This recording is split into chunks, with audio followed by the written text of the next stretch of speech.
About fasting, I would like to have a few words discussion on fasting with you guys. The verses related to fasting, mostly it is there are cluster of verses in chapter 2 between verse 183 and 187. I think 189 maybe also related to the moon. And now I took little notes. I don't want to go. First, what is fasting? Within the verses, it is obvious that fasting is not eating and drinking and not having sexual intercourse during daytime. And from dawn, where you can distinguish the dark from light, the line of darkness from the light of the from the line of light, until night. Now the question is whether what is night? Layl. Some people discuss this and they have some confusion regarding this one. The Quran talks about day,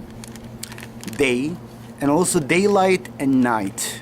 Day is whole, 24 hours, let's say approximately, and has two subcategories. One is daylight, we call it day.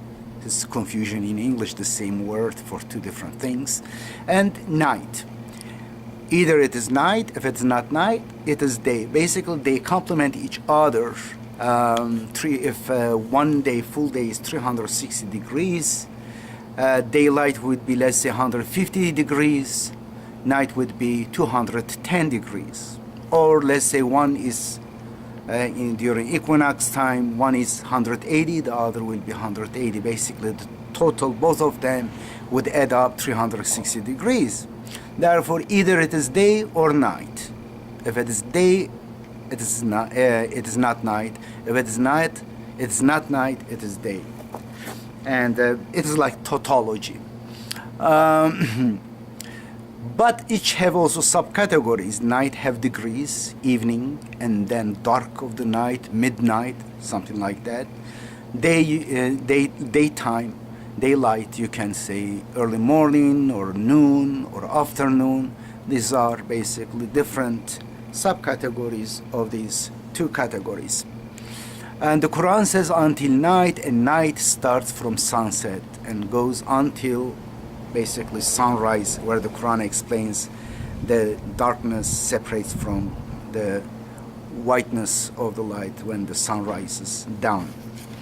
And therefore, you don't need to wait until darkness of the night with the sunset, maybe give few minutes, the time you see, and break your fast. And as far as for the number of days, the verse, I think 183, talks about ayyam and ma'dudat, means numbered days. Based on that, some people speculate whether they are fewer than a month, than 30 days, whether they are 10 days or something like that. I have difficulty to accept this interpretation because in following verses it talks about Ramadan, and the verse says, if any of you witness the month, فَلْيَصُمْهُ, let him fast that month, فَلْيَصُمْهُ. Therefore, it is referring to the whole month. Who is a pronoun. It goes to the word month, shahr, and therefore, from there, you can tell that the whole month should be fasted. It doesn't say فَلْيَصُمْ مِنْهُ or بَعْضَهُ, a part of it or from it, but says it should fast, it should keep it fasted. Anyway, that's it about the time and the period of the Ramadan.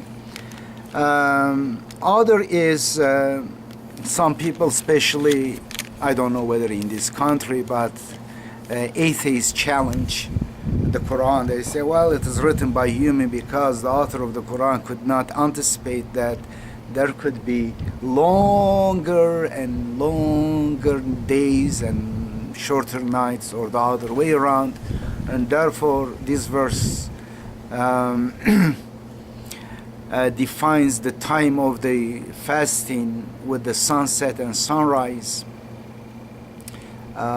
Based on that, you cannot fast while you are in close to the North Pole, when there are months daylight you see. It seems kind of they want to really show contradiction in the Quran or lack of detail. The problem is these people do not think that the Quran doesn't list all the exceptions of the things, possible exceptions, usually general rule, and leave us through our mind to decide the certain exceptions or details. Now the Quran says take ablution. Well, it doesn't talk about how wash your hands and arms. If someone doesn't have arm amputated, how that person will take ablution? Well, guess what? Will not take ablution. Simple. If you know about the Quran, logic of the Quran is very simple. These things are not the essence. For example, the Quran says if you cannot find water, no problem, just make the intention, tayammum. Have the intention that as if you are washing with water. It is a mental, going through mental certain rituals, processes in order you are trying to kind of focus on the upcoming prayer. That's it. Without water you can do. Without army then you will not do. Simple. And this one, then the question is, well, if I ask you, can you fast 3 months? No, I will die.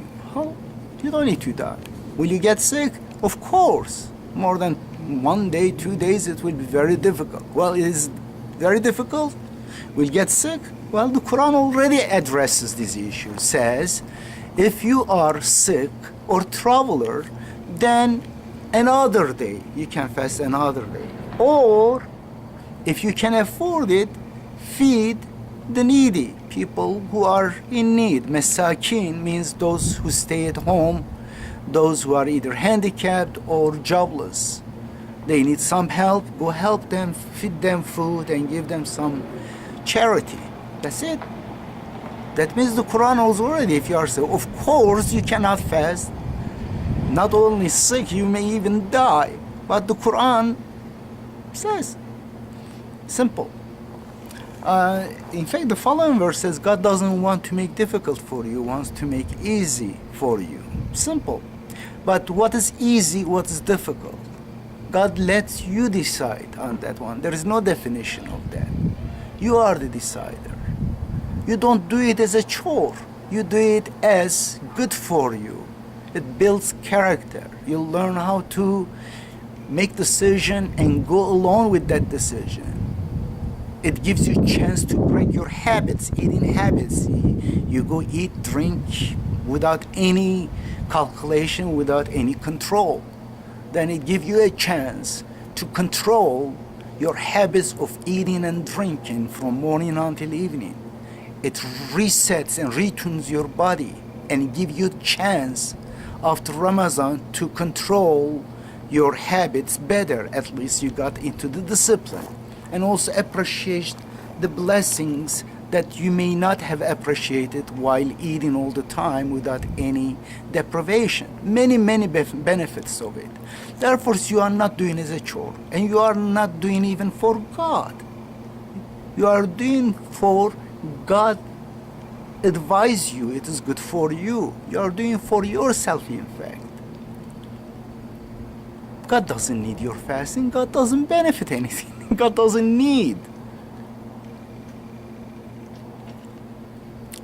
Therefore, the issue is another issue, how sick you are. What is the definition of sickness? The Quran doesn't give that one too. Well, God says the Quran is mufassal, detailed. Now you say, why God is not list all the sicknesses there? Well, if God gives all the details that you wanted, that you think that then, or another person want another person, then the book will be thousands of volumes. Then you, atheist that time, or you other silly guy who's obsessed with trivial things, he will say, why these thousands of volumes of scripture? We cannot even read them all our life. How can we understand? How we can follow? He would say that. Therefore, the Quran, is a book guidance. And God doesn't want you to put your brain in a basket of faith and not think for your own. These books let you also in charge. You decide whether you are sick or not. If you feel you are sick, okay, you are sick, then no. But if you are not sick, you want to act like sick you are, you cannot really fast one day? Do you think you can fool God? You are fooling yourself. You are depriving yourself from experience such a wonderful thing that it will improve your soul, your spirit. It will build your character. Then you will be ready to go to heaven, join God. Otherwise, with this kind of things, and with especially charity and other things, they are component, they are not separate. You cannot keep fasting and hoarding good in your home and or your banking account, and while there are hungry people around, we need to give always charity.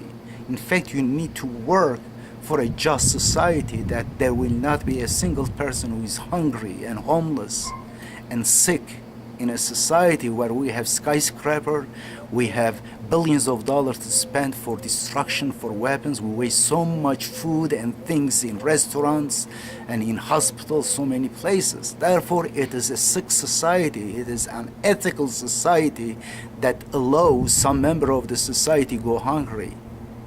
If there are extra food here and there, which there are in almost every society, the hunger is because of either mismanagement and corruption, and also greed of some people. I saw a picture incredible picture, mountains of food, mountains of grain in sacks, millions of tons. I'm not exaggerating. In India, they were thrown on the land to be rotten. Why? Because somehow it was surplus. And the government does not even give away to people, because according to the recommendation of capitalist consultants, the bankers, if you go to people, then the price will go down. Let it go down, let people have it. What you are wasting is already a harvested crop, or store it somewhere. It's unbelievable amount of waste. Anyway, that's purpose of fasting, is to be able to be charitable and also to be very kind and nice to people and be God conscious. You cannot be angry with people. You must be very tolerant and nice and kind to your family members, neighbors, and friends, and anyone you meet. And another issue is, I want to close this, about 60 days in sectarian teachings according to fabricated hadith. If you break your fast after you decided you fast, let's say by noon or even afternoon, if you break your fast, you're expected, you owe as punishment to fast 60 consecutive days. 60. And one day also for the one making up. This is absolutely made up, has nothing to do with the Quran. The Quran says if you cannot fast, then another day. Or if you will not be able to do, then if you can afford, you have money, feed the poor, that's it. God doesn't forget. If it was such an important thing, it would be in the Quran, among those verses. And this is made up, and unfortunately, this is really one of the deterrent things for many people to even start fasting. For example, you may go to work, you may be able to handle fasting, but since if you think about 60 days punishment, if you just start fasting and go, let's say 1 hour later, you got thirsty or it is hot and you break it, that you need to also do 60 days of fasting, consecutive days, then you say, the better I will not start. Satan made many things difficult to really practice. By this way, made people, it seems kind of encouraging people, but just the other way around.